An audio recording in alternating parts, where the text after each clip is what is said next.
Hello everyone, स्वागत है आपका हमारे यूट्यूब चैनल में।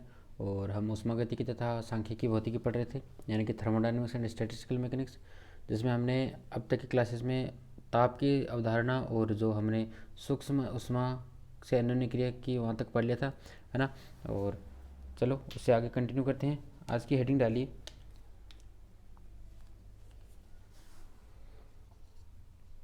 ऊष्मा भंडार के संपर्क में निकाय।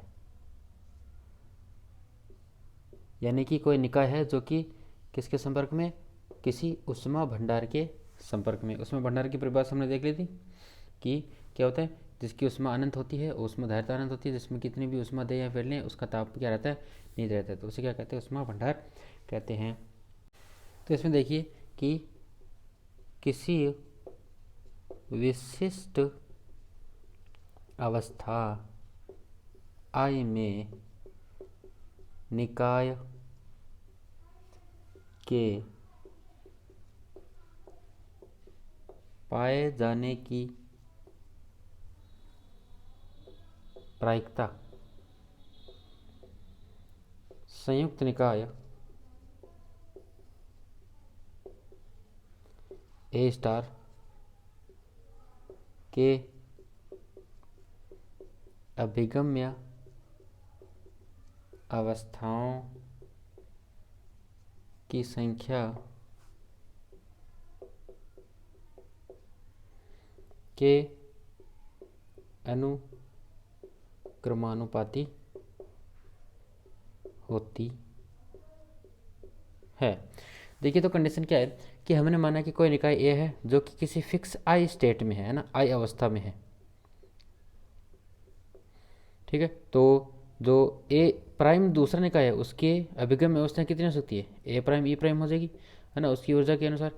तो अब जो ए स्टार जो संयुक्त निकाय है उसकी कितनी हो जाएगी। अब देखिए, ए तो फिक्स अवस्था में हो गया, तो टोटल अवस्थाएं ये अवस्था और प्लस ये अवस्था, तो ऑलमोस्ट किसके बराबर हो जाएगा, ये हो जाएगा इसके अगर, है ना। तो अभिगम्य अवस्था की संख्या सिर्फ इतनी बचेगी जो कि दूसरे निकाय की अवस्था है, क्योंकि जो ए निकाय अपना वो हमने मान लिया कि एक फिक्स अवस्था में है ना, एक फिक्स अवस्था में जगह। तो जो ए प्राइम की जो हमारे पास अभिगम्य अवस्था है वही क्या हो जाएगी, संयुक्त निकाय की अभिगम्य अवस्थाएं हो जाएगी।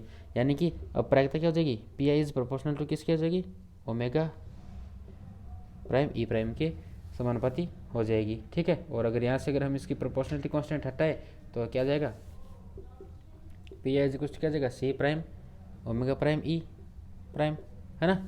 और अब यहाँ से देखिए ई प्राइम की अगर मैं वैल्यू रख दूँ, यहाँ पे ई प्राइम की वैल्यू रख दूँ तो क्या हो जाएगा, ई स्टार माइनस ई, है ना, क्योंकि हमने देखा था कि ई स्टार क्या हो जाएगा, टोटल एनर्जी क्या होती है, ई प्लस ई प्राइम, है ना। यहाँ से हम इसको निकाल सकते हैं, ये ऊर्जा आ गई। अब क्योंकि दूसरा जो निकाय है वो क्या है, उसमें भंडार है। हमारा जो ए एक निकाय है वह किसी उष्मा भंडार के साथ क्या है, संपर्क में। तो इसकी जो ऊर्जा है और इसकी ऊर्जा है उसमें अंतर बहुत ज़्यादा होगा, यानी कि जो ई प्राइम है वो greater than greater than greater than greater then क्या हो जाएगी, ई हो जाएगी। या फिर मैं कहता हूँ ये ई प्राइम है, क्या हो जाएगा हमारी ई स्टार हो जाएगी, है ना। तो यहाँ से मैं क्या लिख सकता हूँ कि E star is greater than greater than greater than E. ठीक है, तो ये क्या हो जाएगी, इसकी ऊर्जा बहुत ज़्यादा हो जाएगी। अब तो इससे ये क्या हो जाएगी, अलग हो जाएगी। तो अब हम क्या करेंगे कि जो हमारा ओमेगा ई है इसका हमने लॉगरिथम ले लिया, क्योंकि इसका तो हम अध्ययन करेंगे, तो उसका लॉगरिथम लेंगे। इसका हम क्या कर देंगे, टेलर सीरीज प्रसार कर देंगे, है ना, टेलर प्रसार। इस फलन का टेलर प्रसार कर देंगे तो हमें क्या मिलेगा,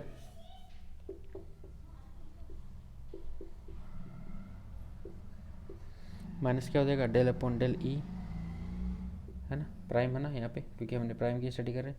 और इसको थोड़ा ऊपर लिख देता हूँ मैं,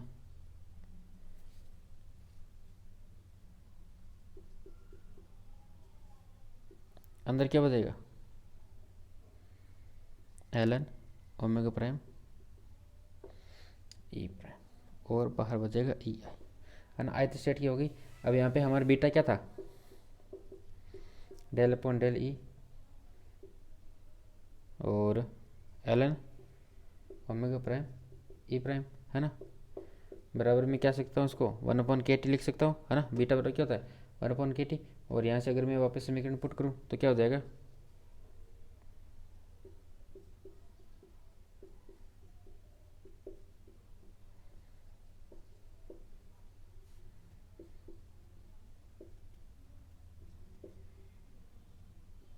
ठीक है। इसको मैंने क्या लिख दिया, बीटा लिख दिया, ठीक है। तो क्योंकि ये फलन किसका है, देखिए ई प्राइम का, तो ई प्राइम के रेस्पेक्ट में ही हम उसका क्या कर देंगे, अवकलन कर देंगे। दोनों तरफ लिख दिया, बीटा की वैल्यू रख दी मैंने यहाँ पे, ई आई हो गया, ये हो गया, दोनों तरफ लोग। अब अगर हमें एल को हटाऊँ यहाँ से, है ना, तो एल की परिभाषा से अगर मैं इसके लॉग का हटाऊँगा तो क्या हो जाएगा, omega prime E star minus E I is equals to omega star omega prime E star गुणा में हो जाएगा e की पावर माइनस बीटा ई आई, ठीक है। क्योंकि लॉग इधर जाएगा तो क्या हो जाएगा, ई एक्सपोनेंस रह जाएगा, तो ये टर्म आ गई हमारे। अब अगर इसकी वैल्यू मैं यहाँ पे रखूँ तो हमारे पास क्या आ जाएगा, पी आई की वैल्यू आ जाएगी ना एक, ठीक है। तो पी आई बराबर क्या हो जाएगा, C E to the power minus beta ई आई, है ना। या फिर मैं क्या कर सकता हूँ इसको, C E to the power minus E I upon K T, ये आ गया प्रायिकता का मान, ठीक है। और यहाँ पे सी क्या है, सी एक कांस्टेंट है, सी क्या है, सी कांस्टेंट है, सी बराबर क्या हो जाएगा, सी ओमेगा ई स्टार, जो कि आई स्टेट से निर्भर नहीं करती है, सी एक कांस्टेंट है। और प्रायिकता की वैल्यू क्या होगी, किसी आई स्टेट में होने की प्रायिकता हमारे यहाँ पे क्या जाएगी, C E to the power minus beta ई आई, ठीक है। ई आई क्या है, उस स्टेट की ऊर्जा है यहाँ पे, तो हम उसकी प्रायिकता निकाल सकते हैं। तो देखिए हमारा प्रायिकता का मान क्या आया था कि P I is equal to आया था C E to the power minus beta ई आई, है ना। बीटा की वैल्यू अगर मैं रख दूँ तो क्या आ जाएगा, C E to the power minus E I upon K T, है ना। इसे बोलते हैं प्रायिकता वितरण फलन, है ना, प्रोबेबिलिटी डिस्ट्रीब्यूशन फंक्शन होता है ये। इसमें क्या होता है कि इसके द्वारा किसी निकाय किसी नियता पर, है ना, निकाय क्या है, नियता पर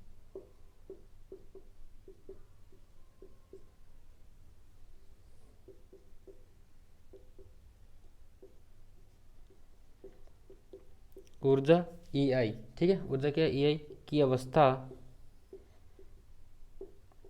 आई अवस्था की बात करें, आई में होने की प्रायिकता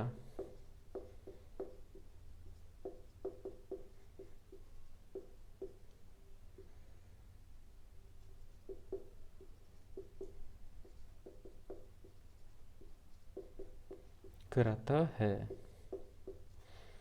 यानी कि किसी आई स्टेट में जो कि ई आई ऊर्जा की है और ताप क्या है, टी है, उसमें उपस्थित प्रायिकता की हमें ये बहुत देता है, ये प्रायिकता वितरण फलन, है ना। कि किसी आई स्टेट की ऊर्जा है, हमें देर की होगी कि किसी आई स्पेसिफिक अवस्था दे देगी हमें कि उसकी इतनी ऊर्जा है, तो उसमें पाए जाने की प्रायिकता क्या होगी, तो प्रायिकता हम क्या करेंगे, सीधा फॉर्मूले में वैल्यू पुट करेंगे और हम उसको निकाल लेंगे, ठीक है। यहाँ पे ई की पावर माइनस बीटा ई आई क्या है,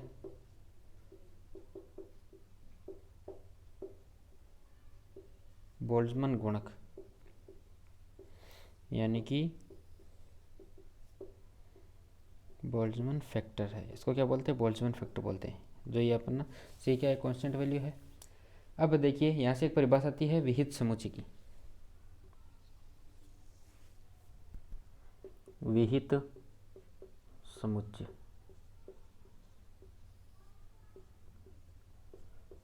कैनोनिकल इनसेम्बल।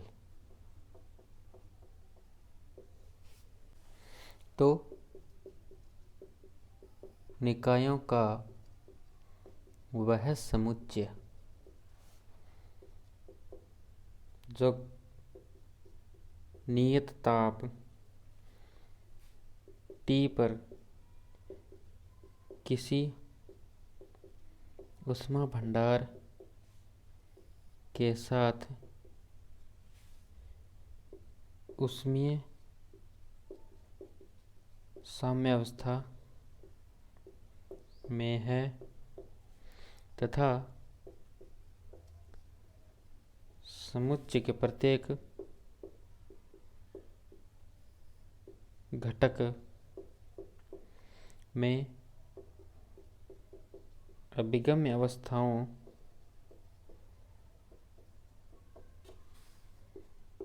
में वितरण किस प्रकार होगा? P I equals to C E to the power के अनुसार होता है। वह क्या कहलाता है? विहित समुच्चय कहलाता है। इसकी परिभाषा याद रखना। विहित समुच्चय क्या होता है कि निकाय का वह समुच्चय जो नियत ताप टी पर है ना। ताप देखिए यहाँ पे टी क्या है? एक नियत है, टी नहीं बदला रहा है यहाँ पे। टी पर किसी उष्मा भंडार के साथ उसमें समावस्था में है ना, उसमें समावस्था होनी जरूरी है, तभी तो क्या होता है कि मैक्सिमम प्रोबेबिलिटी आती है वहाँ पे। तथा समुच्चय के प्रत्येक घटक की अभिगम्य अवस्थाओं की वितरण पी आई इक्वल्स टू सी है ना। और यहाँ पे क्या हो जाएगा? एक आई स्टेट की प्रायिकता क्या हो जाएगी? पी आई हो जाएगी, जो कि C E to the power minus beta E I हो जाएगी। इसके अनुसार उसका वितरण हो जाएगा, तो वह समुच्चय क्या कहलाता है? कैनोनिकल इनसेपल कहलाता है।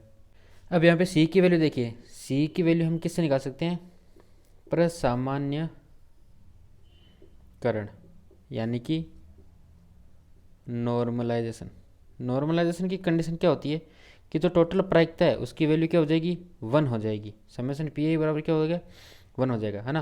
क्योंकि नॉर्मलाइजेशन क्या होता है? नॉर्मलाइजेशन कंडीशन ये कहता है कि जितनी भी सारी संभावनाएं हैं वो उसके अंदर निहित हो जाएगी, तो वो क्या करेगी?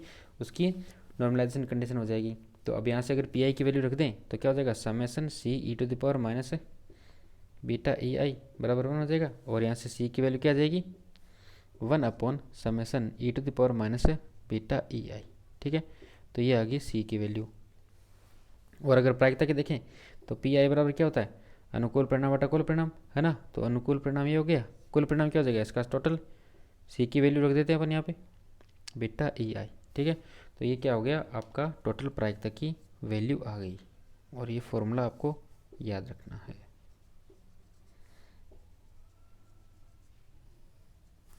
तो ये कैसे आया? हमने देख लिया कि अभी हमने जो स्मॉल एक स्टेट मान के चले थे हम, उसको हमने फिर उस फंक्शन में डाला और वहाँ से हमें पी आई मिला, और पी आई से हमने एक संबंध निकाला सी E to the power minus इटा ई आई आउट अपन के टी। और उसमें अगर हम सी की वैल्यू निकालें नॉर्मलाइजेशन कंडीशन से, तो हमारे पास फाइनल प्रायिकता ये आ जाएगी, जो कि क्या है? आपका प्रायिकता वितरण फलन है। ठीक है, तो ये आपका प्रायिकता वितरण फलन हो जाएगा। इसका यूज़ होता है प्राचलों का माध्यमान निकालने के लिए।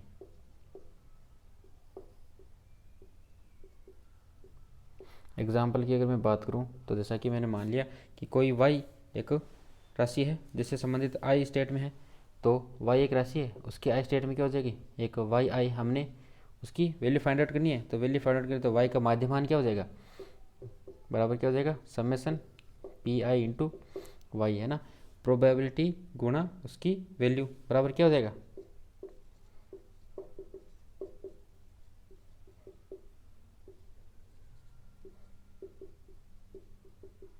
तो ये उसका टोटल माध्यमान हो जाएगा। किसी भी राशि का आप माध्यमान निकाल सकते हैं। अगर यहाँ पे ऊर्जा होगी तो क्या हो जाएगा? पी आई गुणा ऊर्जा। ऊर्जा का माध्यमान हो सकता है। अलग अलग जितने भी आपको माध्यमान निकालें आप इससे फलन से आप निकाल सकते हैं। ये सूत्र आपको याद रखना है ना। और यहाँ से फिर माध्यमान की वैल्यू क्या हो जाएगी? ये इतनी वैल्यू हो जाएगी, समेशन पी आई वाई आई, है ना, आई स्टेट के लिए। और अगर स्टेट खूब ज़्यादा है, आई जे के एल अगर आपको दे रखी, तो सबका आप क्या कर देंगे? समेशन कर देंगे, जोड़ के आप सबका माध्यमान निकाल सकते हैं यहाँ पे। ठीक है, और यहाँ से एक मोस्ट इंपॉर्टेंट डेफिनेशन जो आपको आगे जाके जो अपनी सांख्यिकी उसमें बहुत ज़्यादा उपयोग होती है, जो कि है पार्टीशन फंक्शन यानी संवितरण फलन। तो उसकी बात करते हैं। नेक्स्ट हेडिंग है आपकी संवितरण, या फिर मैं कह दूं विभाजन फलन, पार्टीशन फंक्शन।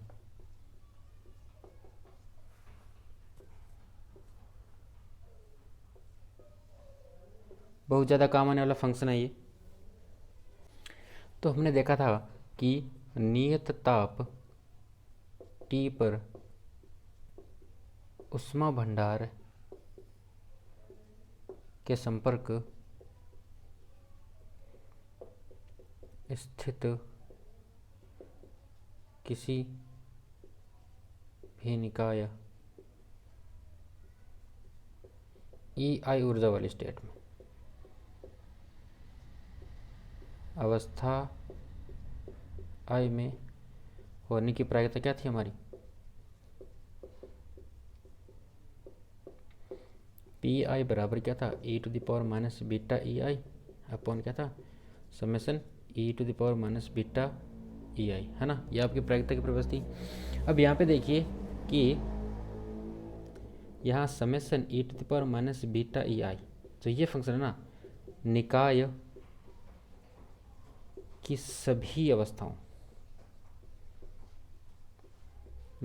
सभी अवस्थाओं के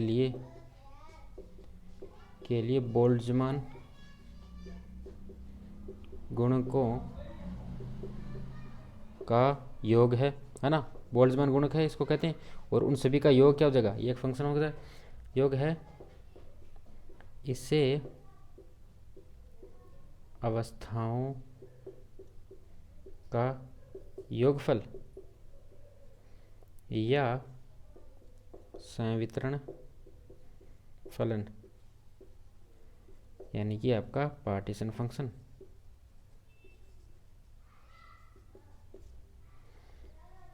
कहते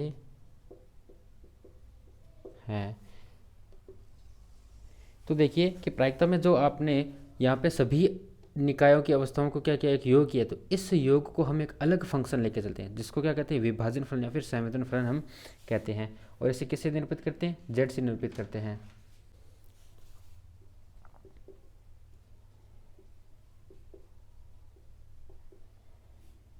या फिर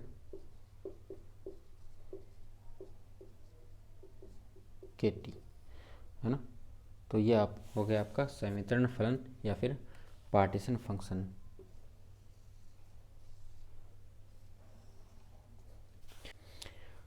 यह फलन एक महत्वपूर्ण फलन या फिर मैं कह दूं राशि है, क्योंकि इसका संबंध सभी ऊष्मागतिक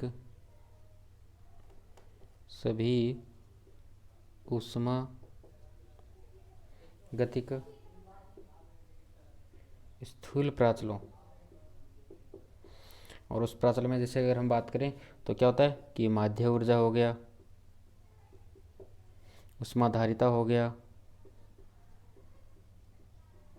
फिर अगर बात करूँ तो एंट्रोपी हो गया अपना, और फिर एंथैल्पी एंड हेल्महोल्ट्ज़ ऊर्जा आदि। देखिए कि इस फलन से इन सब का संबंध हम निकाल सकते हैं, इसलिए काफ़ी इंपॉर्टेंट फलन है। और ये होता है क्या है? सभी बोल्ट्जमान गुणकों का योग होता है ना, सभी जो अपनी अवस्थाएं हैं उन सब का योग हमें क्या देता है? एक पार्टीशन फंक्शन देता है। और अब इस फलन से हम देखेंगे कि जितने भी हमने अभी जो लिखे थे ऊष्मागतिक स्थूल प्राचल, उन सबको हम कैसे निकालेंगे वो भी हम अभी देखेंगे। सबसे पहले निकालते हैं माध्य ऊर्जा। पार्टीशन फंक्शन से माध्य ऊर्जा कैसे निकालेंगे? यानी कि मीन एनर्जी, जिसको कि हम इससे डिनोट करते हैं, है ना। इसमें क्या करेंगे? हम एक निकाय मान लेंगे, एक गैस का निकाय है ना। क्या मानेंगे कि एक गैस है जिसमें खूब सारे अणु है, तो उसमें एक अणु को हम क्या ले लेंगे? एक निकाय ले लेंगे, है ना। तो एक अणु क्या हो जाएगा? निकाय। तो फिर बाकी जो बची गैस है ना, वो किसकी तरह बिहेव करेगी? ऊष्मा भंडार की तरह बिहेव करेगी, है ना। एक छोटे से पार्टिकल की बाकी सारी जो ऊष्मा है ना, वो क्या हो जाएगी? ऊष्मा भंडार की तरफ हो जाएगी, उसके ऊर्जा में और उसकी ऊर्जा में काफ़ी ज़्यादा अंतर हो जाएगा। और जब अगर हम देखेंगे तो उसकी स्मॉल ऊर्जा में अगर हम परिवर्तन करेंगे तो उसके टेम्परेचर में कोई ज़्यादा फर्क भी नहीं पड़ेगा। इसलिए एक ऐसा निकाय हो गया, एक निकाय जो कि किसी ऊष्मा भंडार के साथ क्या हो गया? संपर्क में है। तो वो क्या हो गया? ये कंडीशन होगी जो हमने पढ़ी थी कि एक निकाय ऊष्मा भंडार के संपर्क में है। तो एक अणु हो गया यहाँ पे और एक पूरी गैस होगी, और बाकी गैस किसकी तरह बिहेव करेगी, हीट रिजर्व की तरह बिहेव करेगी। अब अगर माना कि ऊर्जा ई आई है ना,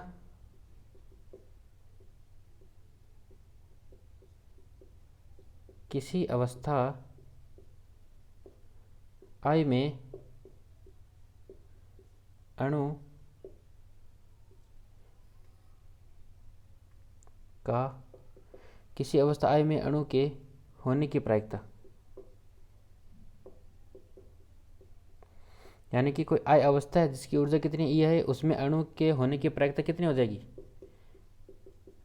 ई to the power minus beta E I upon summation क्या हो जाएगा, e to the power minus beta ई आई, है ना, ये निकाला तुमने।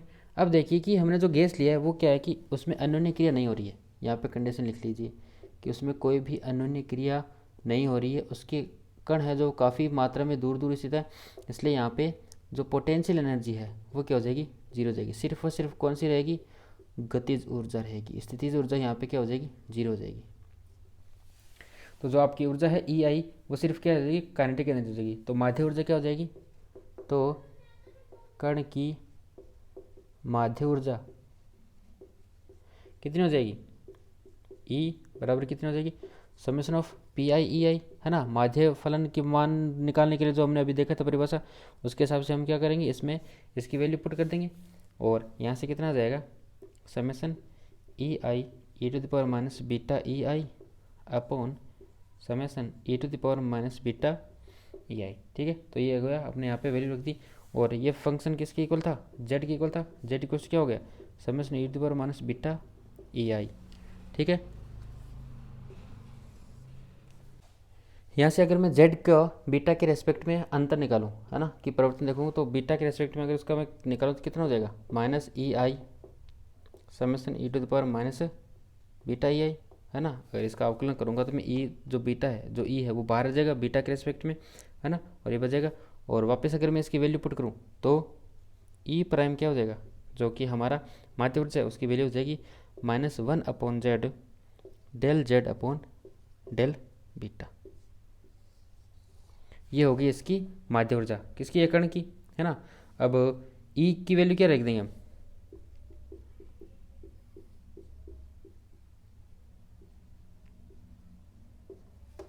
अब अगर टी के पदों में ज्ञात करें तो टी के पदों में अगर हमें ज्ञात करनी है ये, क्योंकि हमारा जो फलन है वो टेम्परेचर के साथ भी तो चेंज हो सकता है, अगर माध्य ऊर्जा किस पर निर्भर करेगी, टेम्परेचर के साथ।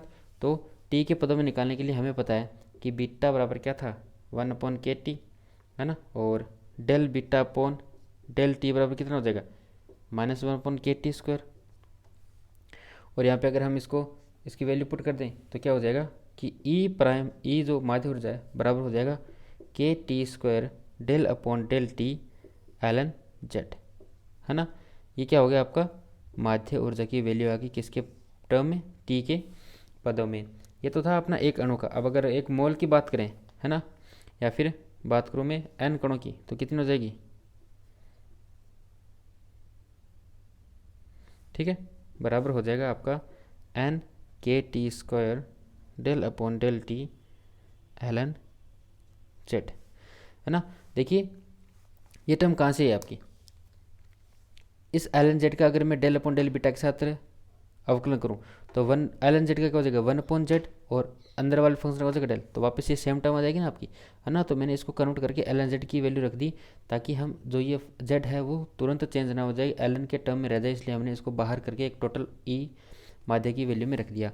यहाँ पे हमने क्या किया, फिर बीटा की वैल्यू चेंज की, del beta upon del T, del T के रेस्पेक्ट में हमने क्या निकाला, उसका संबंध निकाला, और फिर हमने यहाँ पे डेल बीटा की वैल्यू रख दी, वो क्या आ जाएगी, माध्यमान ऊर्जा का जाएगा बराबर K T square del upon del T L N Z. ठीक है, तो ये आ गया किसी कण का माध्य ऊर्जा में। और अगर इसकी बात करें तो ये क्या हो जाएगी, एन नंबर, अगर एन एक मोल की बात करें तो ये हो जाएगी उसकी एक मोल की माध्य ऊर्जा। यहाँ पे एन क्या है, अवोगाद्रो नंबर है ना, एन है अवोगाद्रो संख्या। एक मोल में कितने कण होते हैं, अवोगाद्रो संख्या के बराबर होते हैं। तो एक अणु की कितनी हो जाएगी, इतनी, और अगर एन अणु है उसमें तो उसकी इतनी माध्य ऊर्जा आ जाएगी, जो कि हमने किससे निकाली है, पार्टीशन फंक्शन से निकाली है।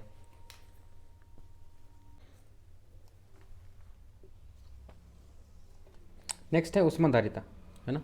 2 नंबर पे आती है आपकी ऊष्मा धारिता, हीट कैपेसिटी, जिसको CV से दर्शाते हैं ना, कांस्टेंट वॉल्यूम पे ये होते हैं। और इसकी अब मॉडल उष्मा धारिता की अगर मैं परिभाषा की बात करूँ तो वो क्या होती है, याद रखना आप, CV इक्वल्स टू N, माध्य ऊर्जा का अंतर किसके रेस्पेक्ट में, टेम्परेचर में, और V क्या है यहाँ पे, कांस्टेंट रहेगा। ठीक है, तो यहाँ से CV बराबर क्या हो जाएगा, N del upon del T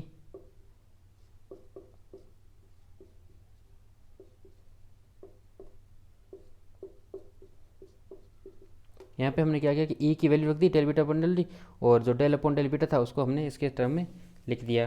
फिर आगे क्या हो जाएगा, यहाँ पे क्या आ जाएगा, बीटा आ जाएगा। ठीक है, T को हमने क्या कर दिया, चेंज कर दिया, और ये आगे अपना यहाँ पे माइनस को हमने बाहर ले लिया यहाँ से। ठीक है, इस माइनस को आप टोटल बाहर ले लो क्योंकि वैल्यू रख दी। अब यहाँ से CV बराबर क्या हो जाएगा, N अपॉन KT square del square upon del beta square ln z। ठीक है, कुछ नहीं किया हमने, बस सिंपल मैथमेटिक्स है। ये वैल्यू आपको याद रखनी है जो कि क्या होती है, उष्मा धारिता की। हमने सिंपली सिर्फ यहाँ पे माध्य ऊर्जा की वैल्यू रखी है। ठीक है, तो उससे हमें उष्मा धारिता मिल जाएगी पार्टीशन फंक्शन से। फिर थर्ड नंबर पे है आपकी एंथैल्पी।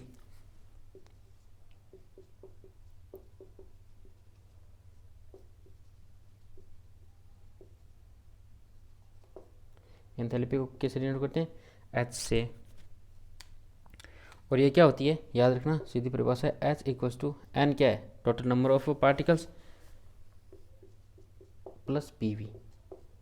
ठीक है, अब यहाँ पे क्या करेंगे, हम माध्य ऊर्जा की वैल्यू रख देंगे।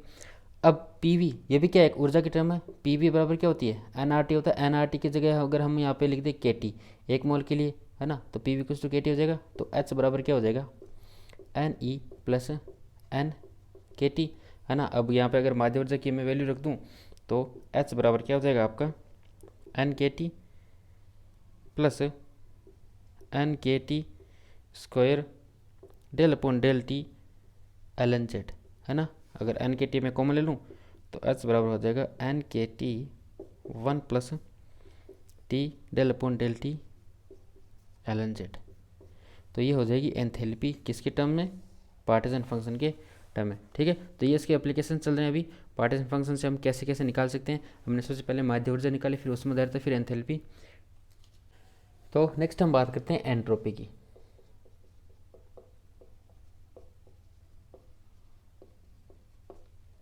पार्टीशन फंक्शन से एंट्रोपी कैसे आएगी वो भी हम देख लेते हैं।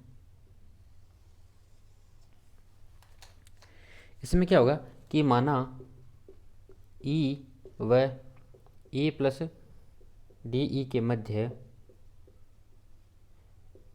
अभिगम्य अवस्थाओं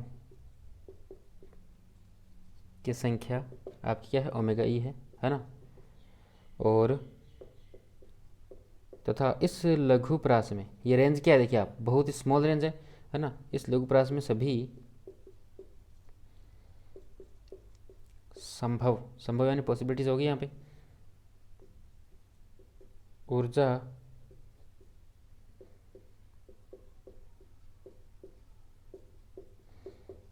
या प्रासों के लिए e⁻β E की वैल्यू क्या हो जाएगी,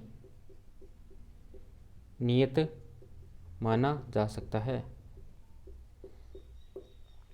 देखिए कि आई स्टेट की ऊर्जा में हमने बात की थी EI, है ना। उसके लिए जो हमने जितनी भी संभव अवस्थाएं थी वो क्या थी, e⁻β EI। अब जो हमने ये रेंज है वो बहुत ही हल्की ले ली है, एक ऊर्जा की बिल्कुल ही एक अप्रोक्स ले ली है, जो कि क्या है E+E+TE, एक छोटी सी रेंज में क्या हो जाएगी, इसकी वैल्यू क्या हो जाएगी, बिल्कुल एक नियत ही मान सकते हैं आप, है ना। तो बिल्कुल नियत तो इसकी क्या हो जाएगी, वैल्यू हो जाएगी। इससे क्या होगा कि अतः इस प्रास में स्थित अवस्थाओं के लिए इस फलन का योग, फलन क्या होगा, ओमेगा E गुणा में क्या हो जाएगा, माइनस e⁻⁻βE होगा, जिससे क्या होगा,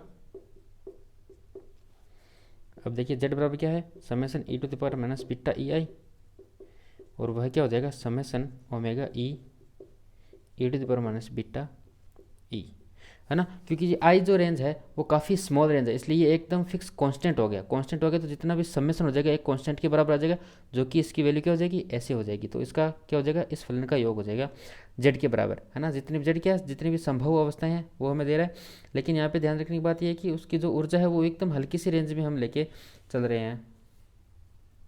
अब देखिए कि इस फलन की अगर मैं बात करूँ तो ओमेगा ए क्या है, रैपिडली इंक्रीजिंग फंक्शन है, और e to the power minus beta ही देखिए आप रैपिडली क्या कर रहा है, डिक्रीज कर रहा है। ये फंक्शन तुरंत कम हो रहा है, ये फंक्शन तुरंत क्या होता है ना, दूरता वर्धमान है, ये दूरता ह्रासमान है। तो इसकी वजह से जेड की वैल्यू हमें क्या दे देगा, वापस फिर से एक पीक दे देगा, और ई की किस वैल्यू पे, ई की प्राइम वैल्यू पे, ई की माध्य ऊर्जा पे हमें एक संभव जितनी भी प्रायिकता है वो मिल जाएगी, मैक्सिमम वैल्यू मिल जाएगी, जिससे कि हम क्या कर सकते हैं, इसकी वैल्यू निकाल सकते हैं ई प्राइम पर, ठीक है। और यानी कि हम क्या लिख सकते हैं, जेड बराबर क्या हो जाएगा omega E prime E to the power minus beta E prime. यहाँ पे साम्य अवस्था की अवस्था आ जाएगी जब ये रैपिडली इंक्रीजिंग होगा।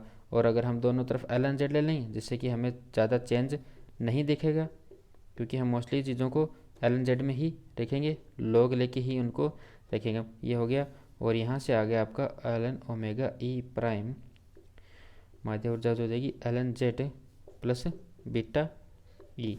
अब देखिए यहाँ पे एंट्रोपी की अगर वैल्यू लिखूँ मैं, दोनों तरफ के से मल्टीप्लाई कर सकता हूँ, हमें एंट्रोपी निकाली ना, तो दोनों तरफ से के से मल्टीप्लाई किया तो क्या हो गया, एल एन ओमेगा ई बराबर के L N Z plus K beta E prime.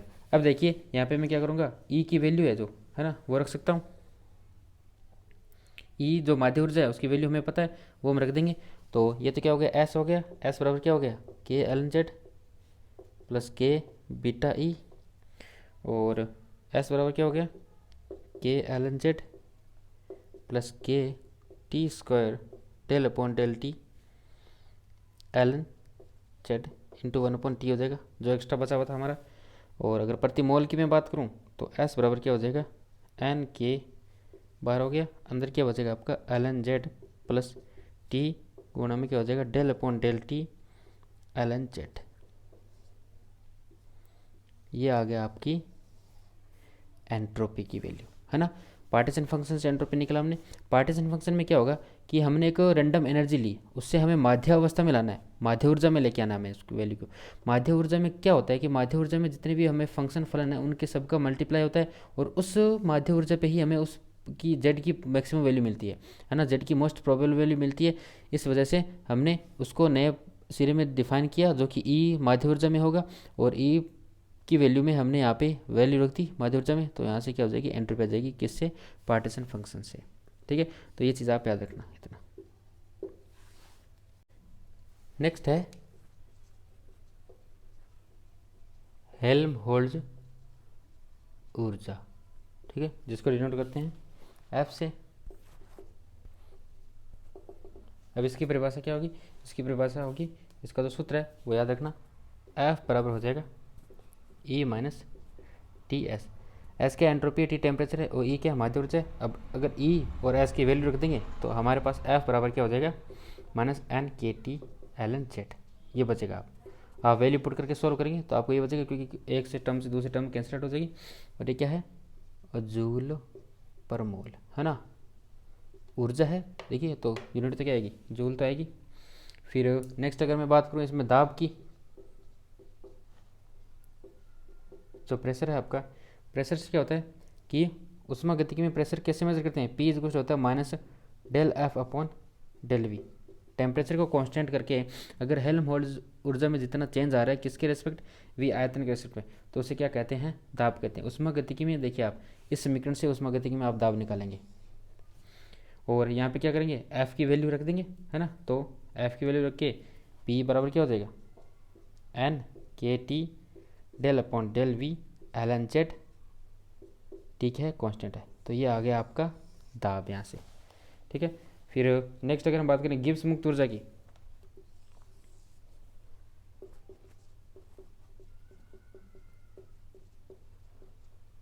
Gibbs मुक्त ऊर्जा, है ना, जिसको डिनोट करते हैं जी से। तो गिब्स मुक्त ऊर्जा की परिभाषा क्या होती है, जी बराबर होता है माध्य ऊर्जा plus P V minus T S, है ना।